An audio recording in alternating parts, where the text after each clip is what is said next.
आतंकवाद अलग है, आतंकवाद की जमीन आप तैयार करते आ रहे थे, आतंकवादियों के साथ किड ग्लव्स के साथ आप बर्ताव करते थे, हुर्रियत से मुलाकातें करते थे और अपनी कारगुजारियां छिपाने के लिए भगवा आतंकवाद का तमगा चस्पा करने की कोशिश की। धुल गए सारे दाग।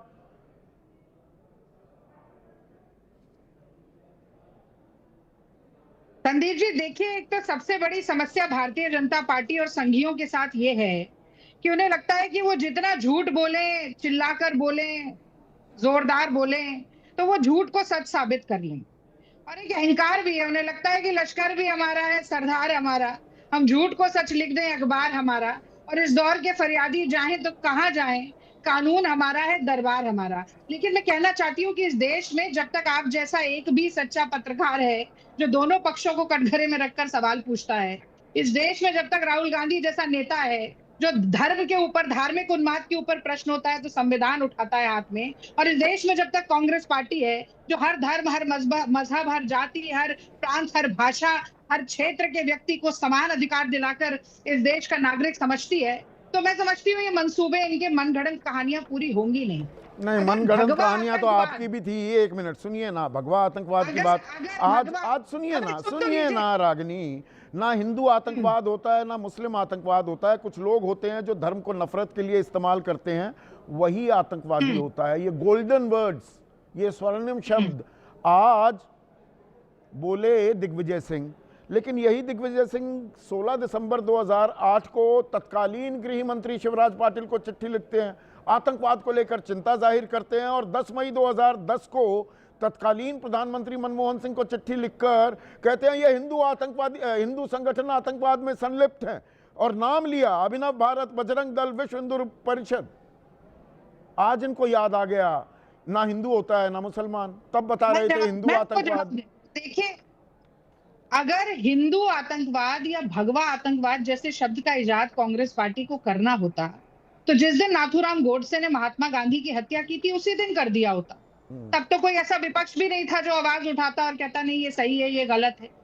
लेकिन कांग्रेस पार्टी की ना कभी ये मंशा रही, ना हमने चेष्टा की कि धर्म को 2 दिसंबर 2009 को तत्कालीन गृह मंत्री पी चिदम्बरम ने राज्यसभा में कहा कि सरकार जिहादी आतंकवाद या हिंदू आतंकवाद को लेकर जीरो टॉलरेंस नीति अपनाएगी।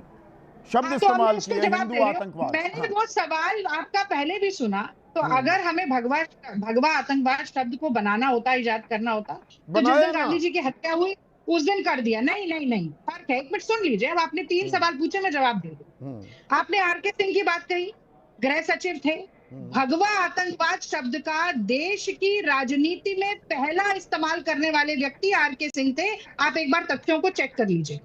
और उन्हीं आरके सिंह को अगर भारतीय जनता पार्टी टिकट देती है, सांसद बनाती है, मंत्री बनाती है, तो किसकी शह पर वो भगवा आतंकवाद जैसे शब्द का प्रयोग करके भारतीय राजनीति के दंगल में उछाल कर चले गए?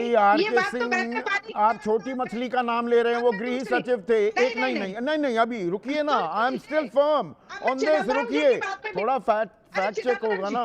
सुनिए ना, 25 अगस्त 2010 डीजीपी की बैठक थी अखिल भारतीय स्तर की। पी चिदम्बरम ने भगवा आतंकवाद का जिक्र किया। उसके बाद आपके उस टाइम के मीडिया प्रभारी जनार्दन द्विवेदी ने कहा कि आतंक का कोई रंग नहीं होता। फिर जनवरी 2013 को सुशील कुमार शिंदे वो गृह मंत्री बन गए थे, हिंदू आतंक और भगवा आतंक की बात की, बाद में माफी मांगी।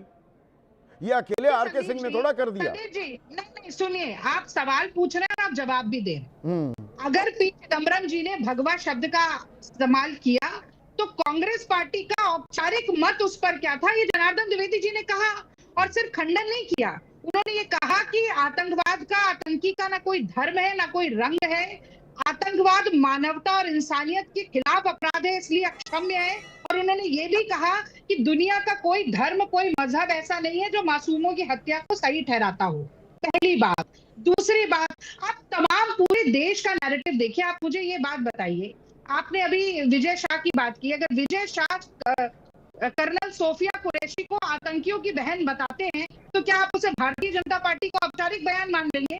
क्या भारतीय जनता पार्टी के प्रवक्ता कह देंगे हाँ ये तो हमारा औपचारिक बयान है? यदि कांग्रेस पार्टी के किसी व्यक्ति ने गलती से भगवा आतंकवाद गलती का की थी तो ना, हमने इजाजत नहीं किया, नहीं बस ये गलती की थी ना, ये बात आप स्वीकार रही हैं।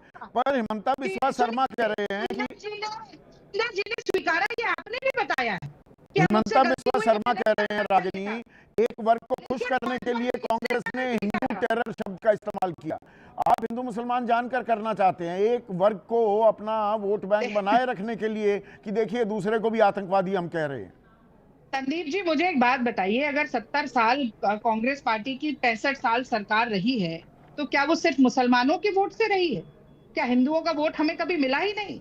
और ये कैसा अनर्गल आरोप है कि हम ये चाहते हैं देश में कि हिंदू मुसलमान हो। अरे अगर हिंदू मुसलमान का नैरेटिव खत्म हो जाए तो भारतीय जनता पार्टी जड़ मूल से खत्म हो जाएगी, जैसे जनसंघ खत्म हुई। आरएसएस को तीसरे राजनीतिक दल को इजाद करना पड़ेगा।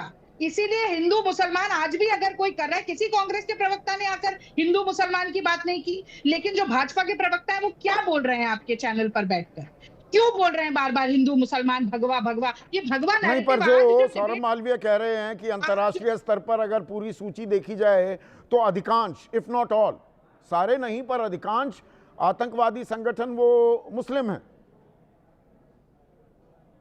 तो हर मुसलमान को आतंकवादी कह देंगे क्या?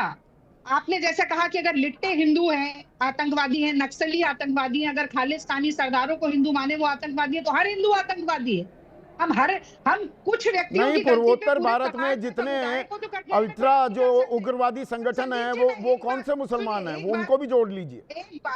एक बात मैं जरूर कहना चाहती हूँ कि ये आज भी नैरेटिव क्यों लाया गया? आज जब ये डिस्कशन होना चाहिए था कि 30 बार ट्रंप ने कैसे कह दिया कि सीज फायर कराया, 25% का टैरिफ कैसे हम पर लगा दिया गया, पेनल्टी कैसे ठोक दी गई, तो आज हम फिर हिंदू मुसलमान और भगवा टेरर पर बात कर रहे हैं। और एक बात मैं और जोड़ना चाहती हूँ, फिर चाहे आप आगे चले जाइएगा, 10 सेकंड दीजिए मुझे। भाई एनआईए जो है वो सरकारी एजेंसी है। महाराष्ट्र में किसकी सरकार है? भाजपा की। देश में किसकी सरकार है? भाजपा की। 2016 से मोदी जी की नाक के नीचे तफ्तीश चल रही है। प्रोसिक्यूशन का काम एनआईए कर रही है। प्रोसिक्यूशन का काम होता है दोषी को के आरोप सिद्ध करना, दोष मुक्त कराना नहीं। और आज बरी हो जाती है सारे आरोपी, तो भारतीय जनता पार्टी के प्रवक्ता नाच रहे हैं। उसी से पता चलता है कि एनआईए दोष मुक्त कराने के लिए चुना, ये पूरी तफ्तीश करके इससे क्या ये साबित नहीं होता कि आपके तहत सरकार ना इसका पहलू दूसरा है। कैसे बात है? ना रागिनी, इसका पहलू दूसरा है। 2008 में महाराष्ट्र में भी आपकी सरकार थी, केंद्र में भी आपकी सरकार थी, डबल इंजन सरकार थी। अपना नैरेटिव गढ़ने के लिए, उसे और एस्टैब्लिश करने के लिए हम ये क्यों ना मान ले कि फर्जी केस में इनको डाला गया। ऐसा केस था, उसको सॉल्व करने में 17 साल लग गए। देखिए एटीएस के प्रमुख हेमंत करकरे जी आज इस दुनिया में नहीं है। आप उनका कोई भी इंटरव्यू उठाएं, आज आपको चलाना भी चाहिए था संदीप जी। उन्होंने कहा कि हमने तथ्यों और साक्ष्यों के आधार पर इनको आरोपी घोषित किया है और इनको अरेस्ट किया है। आज वो इस देश में नहीं, आज इस दुनिया में नहीं है। 26/11 में शहीद हुए, उनके लिए साध्वी प्रज्ञा कहती है कि मेरे श्राप से, मैं तो साध्वी भी नहीं क्या कहूंगी, आज भी मेरे श्राप से मर गए।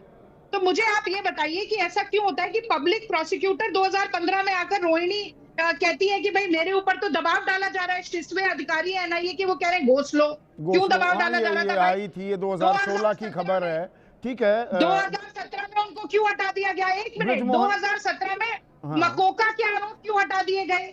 यूएपीए के आरोप इसलिए हटाए गए क्योंकि जो इंटरसेप्शन हुआ था कॉल्स का, उसका एनआईए ने ठीक से सैंक्शन नहीं लिया था। और जो आपने शुरुआत में सवाल पूछा कि भाई क्यों नहीं आप एपेलेट कोर्ट में जाना चाहते हैं, क्यों नहीं एनआईए यही सवाल मैं अब पूछ रहा हूं आपकी